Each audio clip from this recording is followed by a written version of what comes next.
Buenos días a todos. Nosotros, como ha dicho Carlos en la presentación, nos hemos enfrentado en Emergencias Madrid, mis compañeros y yo, que tenemos por aquí algunos, a numerosas emergencias en Madrid, todos recordamos el 11M, Windsor, etcétera, etcétera, pero cada día nos enfrentamos en Madrid a sucesos no tan importantes, pero que gestionamos exactamente igual que si fuera una gran emergencia.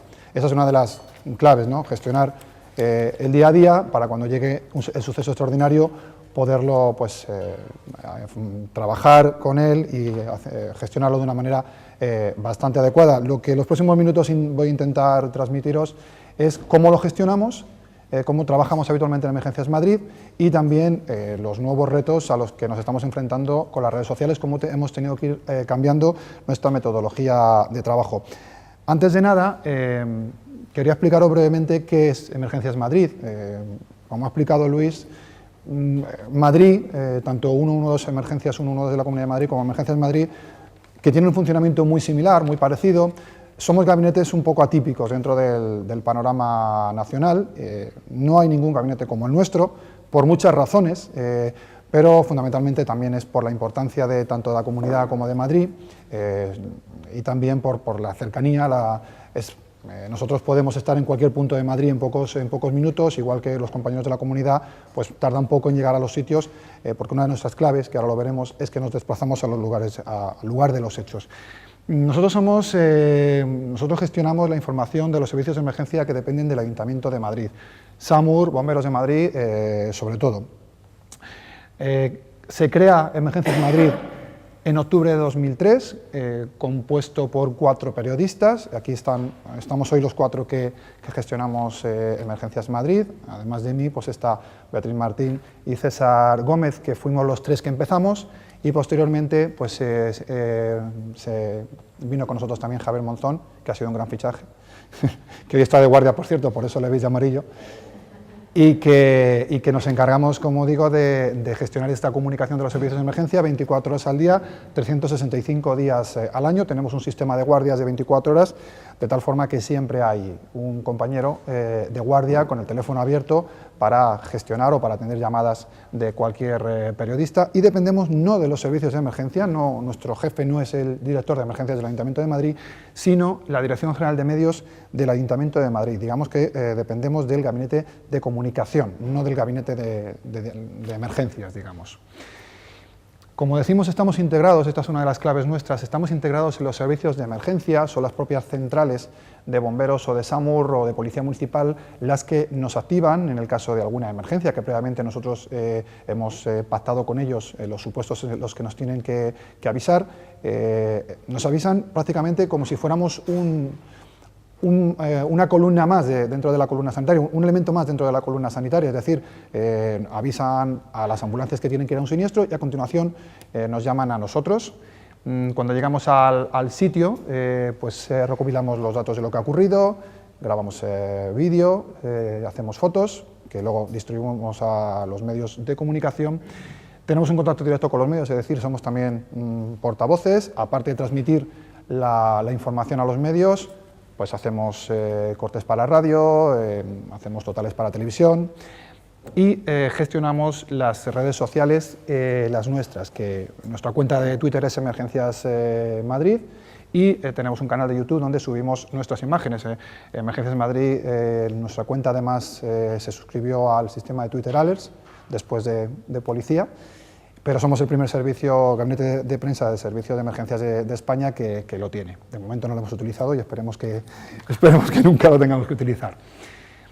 El sistema de comunicación en Madrid, hasta este suceso, que ahora os contaré, en junio de 2001, cada servicio de emergencia tenía su propio responsable de prensa, que muchas veces no era profesional de la comunicación, y que tampoco estaban integrados o coordinados, aunque fueran de la misma administración, cada uno hacía la guerra por su cuenta, y eso conllevaba bastantes problemas, hasta que en junio de 2001, recordaréis el caso, una persona, un moldavo llamado Pietro Arcan, entra a robar en un chalet de Pozuelo, con los habitantes de la casa dentro, entra a robar, le sorprenden las personas que vivían en la casa, mata al dueño de la casa, al cabeza de familia, hiere de gravedad a su esposa y agrede a 2 niñas menores de edad.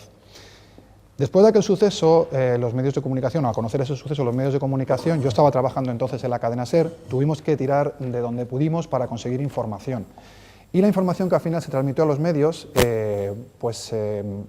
hablaba de era muy exacta de lo que les había ocurrido a las niñas. Aquello motivó numerosas querellas por parte de la familia contra medios de comunicación, hubo incluso condenas para los medios de comunicación, y la entonces directora de medios de la Comunidad de Madrid, Marisa González, decidió que aquello había que cambiarlo, que aquello había sido un desastre informativo y que había que cambiarlo, y crea Emergencias 112, integrado por periodistas, una gestión por periodistas que iban a llevar iba a ser el gabinete de prensa de todos los servicios de emergencia de la Comunidad de Madrid. Unificaban todos los gabinetes de prensa de emergencias en uno.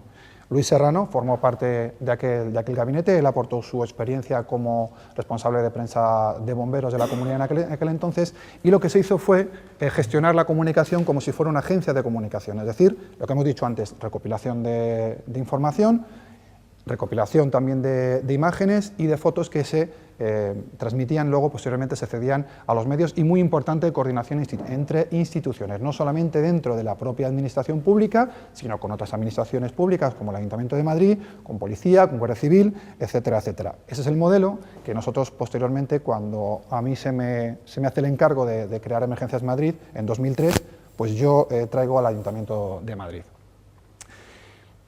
Más o menos se ha venido gestionando la comunicación, bueno, pues durante estos años, desde 2001 hasta esta fecha, 2012, teniendo como referencia a los medios de comunicación prácticamente de manera exclusiva, ¿no? Nuestros clientes, digamos, eran los medios de comunicación. Cada vez se veía el empuje de las páginas web, de los medios de comunicación online, que iban desplazando al papel, y también veíamos que la fuerza que teníamos en los medios audiovisuales. Al nosotros ceder las imágenes a las televisiones, teníamos mucha más presencia en los medios que los sistemas antiguos.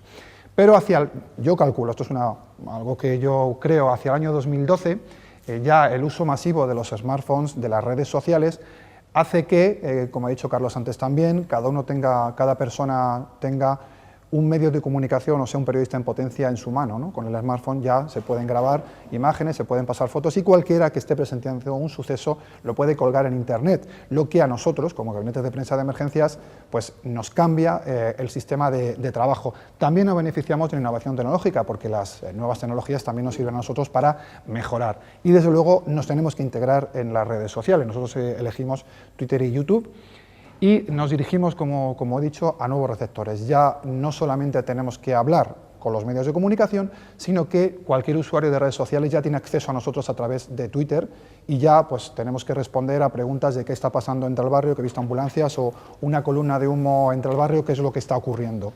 Y esto nos está llevando ya, pero yo creo que en el futuro de nuestros gabinetes vamos a tener que asumir nuevas funciones. No solamente vamos a tener que hablar del suceso, sino que vamos a tener que también, por ejemplo, hace poco mi compañero César tenía que contar un suceso de un camión que volcaba en la M30, un herido leve, pero que estaba provocando un gran atasco en plena hora punta. Hasta ahora las cuentas de Calle 30, de Madrid Calle 30 o de Policía Municipal se encargaban de hablar de desvíos alternativos, pero esa labor poco a poco la vamos a tener que ir haciendo nosotros, y hablar de sucesos que no sean relevantes para los medios de comunicación, pero sí para la ciudadanía. Por ejemplo, inundaciones que hemos tenido hace poco, pues hemos tenido que hablar de inundaciones, de decir que está la M30 cortada y que hay que buscar desvíos alternativos. Yo creo que ese es el futuro que a los gabinetes de prensa nos espera. Para que un suceso, desde el punto de vista informativo, sea un éxito, primero tenemos que tener claro que hay que hacer las cosas bien desde un punto de vista operativo. Si la policía no detuviera malos y no pasara esas imágenes tan espectaculares de los policías rompiendo la puerta y entrando alto policía y deteniendo a la gente, pues estos señores no podían vender la labor de la policía, lógicamente. Si nuestros servicios de emergencia no trabajaran bien, era muy difícil poderles sacar imágenes y que tuvieran la fama que ahora mismo tienen, afortunadamente, pero sobre todo porque trabajan bien. Para comunicar, para hacer una buena labor de comunicación, hay que tener dos cosas de antemano preparadas. Es un plan de comunicación de crisis o un método de trabajo, llamarlo como queráis, que integre a las redes sociales. Básicamente, un plan de comunicación de crisis tiene que tener pues varios pasos. Tiene que tener, por lo menos para nuestros servicios de emergencia, no podemos tener, si pasa una inundación hay que hacer esto, si hay un incendio esto, si hay un asesinato esto. Hay que tener un plan de trabajo que se pueda variar según el tipo de emergencia, pero que englobe los mismos procedimientos, teniendo en cuenta que las emergencias pues, pueden ser cualquier día, cualquier hora. Las naves industriales tienden a quemarse por las noches. El Windsor fue un sábado por la tarde a última hora, es decir, no podemos prever cuándo va a ser el suceso y hay que estar preparado las 24 horas del día, conocer evidentemente los pasos que hay que hacer. No se puede tener un plan de actuación metido en un cajón y cuando llegue la emergencia decir dónde está, sacarlo del cajón y ahora qué hay que hacer. Hay que estar preparado, hay que tenerlo entrenado y hay que actuar con rapidez, sobre todo ahora cuando las redes sociales nos obligan a correr. Tenemos que correr pero con prudencia, pero no podemos dejar para mañana, no, tenemos que actuar con rapidez y tomar las riendas del suceso muy rápidamente. También hay que tener claro quién decide qué es lo que se cuenta y quién es la persona que lo comunica. Siempre hay que tener claro que hay una persona que tiene que decidir cuál es el mensaje que hay que dar, el que más interesa a la empresa, el que más interesa a la administración pública, y quién es el que lo comunica. Y posteriormente, cuando la crisis ha acabado, hay que analizar los resultados, no para despedir a nadie porque lo haya hecho mal, pero sí para introducir mejoras. Nosotros, por ejemplo, en cada suceso que tenemos, sobre todo de los grandes, hemos aprendido muchísimo y poco a poco hemos ido incorporando cosas y yo creo que bueno, pues eso nos ha hecho ir poco a poco mejorando. En cuanto a las redes sociales, están ahí, han llegado para quedarse y hay que tenerlas muy en cuenta, ¿no? Nosotros hemos elegido Twitter porque nos parece el canal más adecuado para nuestra labor, por sus ventajas, aunque también tiene inconvenientes. Las ventajas para nosotros de Twitter son evidentes. Es un poderoso medio de comunicación, es muy rápido, tiene una gran difusión, llega a muchísima gente. Además, con los retuiteos, lógicamente, la difusión se multiplica, te permite enviar fotos, te permite ahora enviar vídeos y te permite interactuar con las personas, te permite que ellos te pregunten, te permite responder, con lo cual se pueden combatir críticas, se permiten combatir bulos desde el minuto cero, pero también, lógicamente, tiene sus inconvenientes. Penaliza muchísimo el error. Como tengas un fallo en Twitter, estás muerto. Aunque borres el Twitter rápido, estás muerto. Amplifica los aspectos negativos, las críticas se multiplican y favorece la propagación de bulos. Hace poco, seguramente alguno lo conoce, hubo un caso en un restaurante de Burger King de aquí de Madrid, en noviembre de 2014, en el que pues, una pareja de chicos homosexuales fueron expulsados de un restaurante por darse un beso. El Twitter se llenó, evidentemente, de críticas hacia Burger King, que en Facebook pudo contrarrestar las críticas, pero no en Twitter, simplemente porque Burger King no está en Twitter. Algo que es un error, evidentemente. ¿Cómo se comportan los medios ante una emergencia? Los medios y las redes sociales, lo primero que quieren es información ya, inmediata. Los medios de comunicación tienen que llenar espacios, la gente en Twitter quiere llenar su curiosidad. Y para ello, si nosotros no actuamos, si nosotros no tomamos las riendas de la emergencia, no informamos, no damos datos, ¿qué van a hacer? Pues buscar fuentes no oficiales, van a buscar testigos, los medios de comunicación van a buscar qué dice la gente en redes sociales, porque si hay un gran incendio en Madrid, pues ya van a estar haciendo fotos, ya van a estar tuiteando.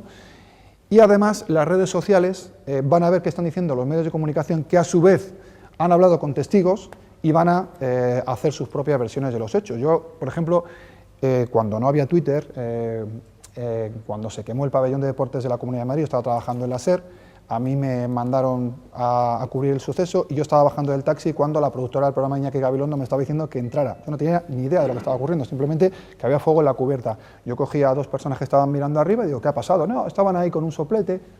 y lo conté. También me dijo uno, los bomberos que es que no llegan. Eso no lo dije porque no me parecía oportuno en ese momento, pero lo podía haber dicho. ¿Por qué? Porque en ese momento nadie de bomberos me estaba informando de lo que estaba ocurriendo. Yo entré con lo que vi y con lo que me dijo un testigo que había por allí. Pues eso ocurre continuamente, todos los días. Los medios, además, buscan héroes, buscan culpables, les gusta sobre todo a las televisiones el espectáculo, desconfían de las fuentes oficiales. Afortunadamente nosotros en Madrid tenemos una buena fama, o trabajamos estrechamente con los medios de comunicación y bueno, se van fiando de nosotros. Y si nosotros no actuamos, pues se va a crear un caldo de desinformación, bulos y alarmismo que hay que parar como sea. Nuestro objetivo, por tanto, es evitar el rumor.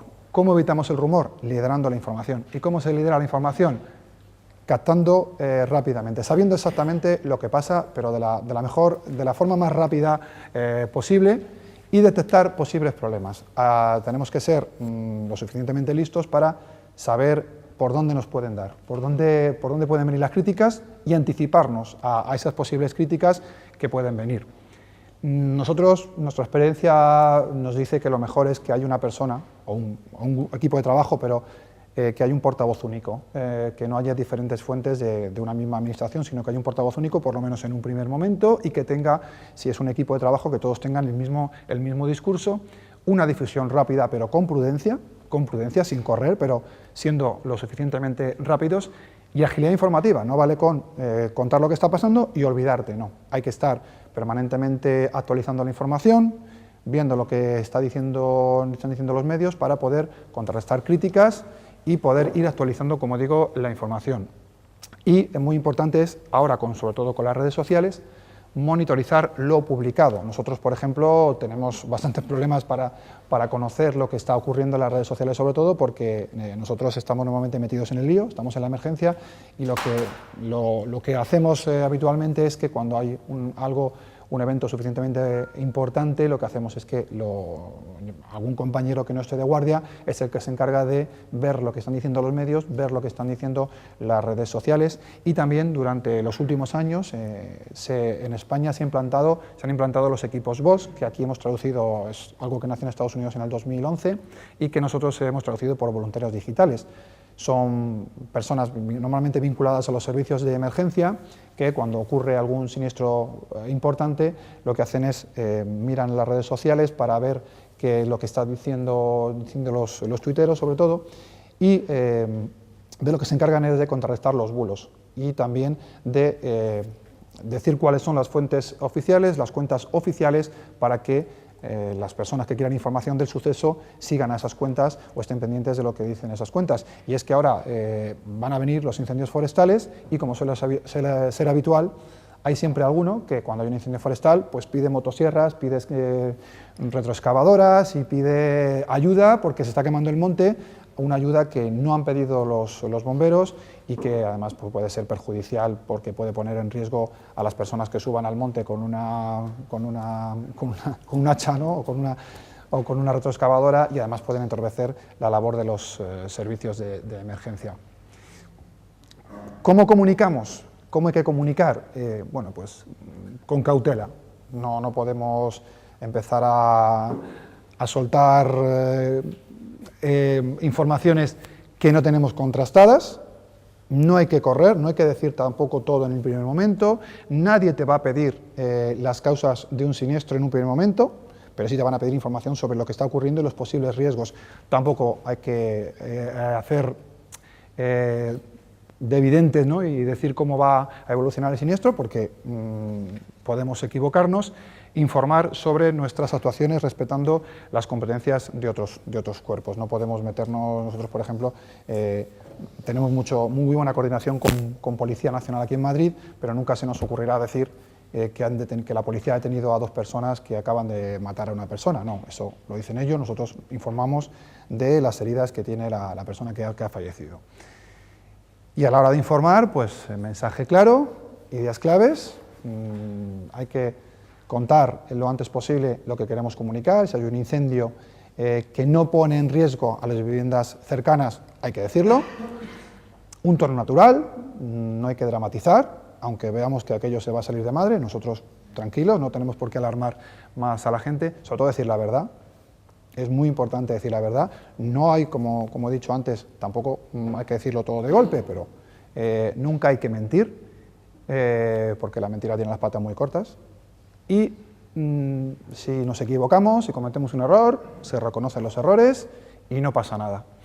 Y evitar enfrentamientos dialécticos. Esto, además, en las redes sociales es muy importante. Como administración pública o como una empresa seria, pues no podemos ponernos a discutir con tuiteros o con testigos o incluso con un periodista en una entrevista radiofónica o televisión. Tenemos que mantener un tono, pues quedarnos en nuestro sitio, combatir las críticas, pero bueno, pues no enfrentarnos. Hace poco, además, cuando desgraciadamente el Real Madrid eliminó al Atlético de Madrid de la Champions, que yo soy atlético, pues hubo la persona que llevaba el Twitter de Valentine's, de la bebida de whisky Valentine's, pues puso un Twitter alegrándose de la victoria, felicitando al Real Madrid y tal y cual, lo que generó muchísimas críticas por parte de los seguidores del Atlético de Madrid, diciendo que ellos no iban a comprar Valentine's, que iban a beber Dick. Bueno, pues esa persona que llevaba el Twitter de Valentine's, en lugar de decir perdón, me he equivocado, también felicitamos al Atlético por su gran campaña, tal, lo que hizo fue un hashtag diciendo Atléticos llorones. O sea, echó más gasolina al fuego. Evidentemente, la marca quedó muy perjudicada y además, bueno, pues al día siguiente esa persona fue destituida, o por lo menos eso es lo que informó la empresa. Por eso hay que dejar siempre las redes sociales en manos de profesionales. No podemos dejar las redes sociales en manos de cualquiera, porque el Twitter no es un juguete, aunque muchos se lo tomen pues, para hacer bromas, para lanzar memes y estas cosas.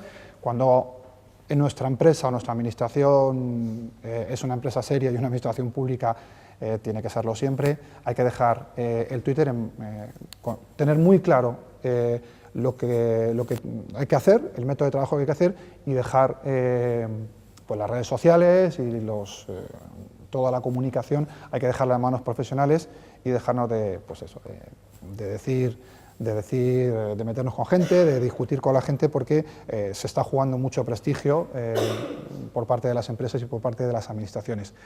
No sé cómo voy de tiempo, pero bueno, quería 3 minutitos, ¿voy bien, Luis? Bueno, es que yo quería explicaros brevemente esta foto y cómo gestionamos el incendio del edificio Windsor, que hace poco se han cumplido 10 años. Hace poco Luis escribía un post, hacía referencia a esta foto que resumía un poco la gestión que hicimos en aquella ocasión. Bea y César estaban por entonces conmigo, de lo que trabajamos en aquel suceso, y cómo lo gestionamos, ¿no? Y cómo se podría haber gestionado si hubieran existido las redes sociales en aquel momento. Este suceso, como os he contado antes, fue como a las 8:30, 9 de la noche. Se nos quemó un edificio entero. A los bomberos de Madrid se les quemó uno de los edificios más emblemáticos de la capital, enterito. No hubo críticas para la labor de los bomberos, y las podía haber habido. La labor de los bomberos fue muy complicada, el incendio fue muy difícil de atajar, pero se les quemó el edificio entero. Si hubiera sido ahora, en la época de las redes sociales, evidentemente a los bomberos les hubieran puesto a caldo, hubieran hecho bromitas, hubieran salido memes a los 2 minutos, hubieran hablado de atentado, hubieran hablado de cualquier cosa, y para nosotros hubiera sido muy complicado gestionar aquella información. Lo hicimos muy bien, sinceramente. Después de analizarlo como lo hicimos, fue una de las emergencias más complicadas que hemos tenido y seguramente la que mejor nos salió, junto a la T4, al atentado de la T4, que también nos salió bastante bien. ¿Qué ocurre aquí? Que durante toda la noche estuvimos dando información continuamente, sin tener muchos datos, porque realmente no sabíamos qué es lo que estaba ocurriendo, porque tampoco sabíamos cómo evolucionar muy bien el incendio, pero estuvimos toda la noche pues hablando con los medios de comunicación, haciendo entrevistas. Al día siguiente, cuando ya supimos lo que había pasado, en las deficientes condiciones que tenía este edificio en materia de prevención de incendios, pues ya tuvimos que salir diciendo las dificultades que habían tenido los bomberos, el riesgo que habían tenido los bomberos, cuando llegan, cómo estaba el incendio extendido. Es decir, dimos un montón de explicaciones durante los días siguientes que, lógicamente, combatían las críticas o podían combatir las críticas que hubiera habido, refiriéndose a que los bomberos no fueron eficientes, pero como nosotros dimos esa información antes de que nadie nos criticara, pues la gente vio que realmente los bomberos se la habían jugado, y es que se la jugaron. Y, como mi compañero César dice muchas veces, lograron salvar el Corte Inglés, y es verdad. La labor de los bomberos en un momento dado era imposible salvar el edificio, y lo que hicieron fue centrarse en salvar el edificio del Corte Inglés, que estaba pegado al lado y que podía haber sido también pasto de las llamas, y no lo fue. O sea que al final la labor fue importante. Bueno, pues 4 días más tarde, estos 4 oficiales de bomberos suben a inspeccionar el edificio, un edificio que no se sabía en qué condiciones estaba, o sea, era una misión ciertamente arriesgada. Y nosotros decidimos esto, pues bueno, pues vamos a sacar rentabilidad de esto y vamos a convertir a nuestros bomberos en unos héroes. ¿Qué hicimos? Pasamos imágenes del ascenso de los bomberos, hicimos fotos, incluso pasamos el sonido de los bomberos comunicándose con la central móvil que había en el lugar de los hechos. Eran comunicaciones muy simples, pero muy impactantes para los medios de comunicación. Y además, cuando ya bajaron, decidimos colocar a las televisiones, hacer entrevistas con los bomberos, como a 150 metros, calle abajo, una calle hacia abajo, de modo que se viera el fondo del Windsor con los 4 bomberos. Es más, cuando estábamos todo preparado, nuestra jefa, Marisa González, nos dice: ¿cómo lo vais a hacer? Así, perfecto, quiero una foto Armagedón. Vale. Película Armagedón, final de la película, Bruce Willis y sus amigos acaban de salvar el planeta. Digo, ya lo tengo claro. A los 4 bomberos les dijimos: cuando yo os haga una señal, os quitáis los cascos y os los ponéis aquí.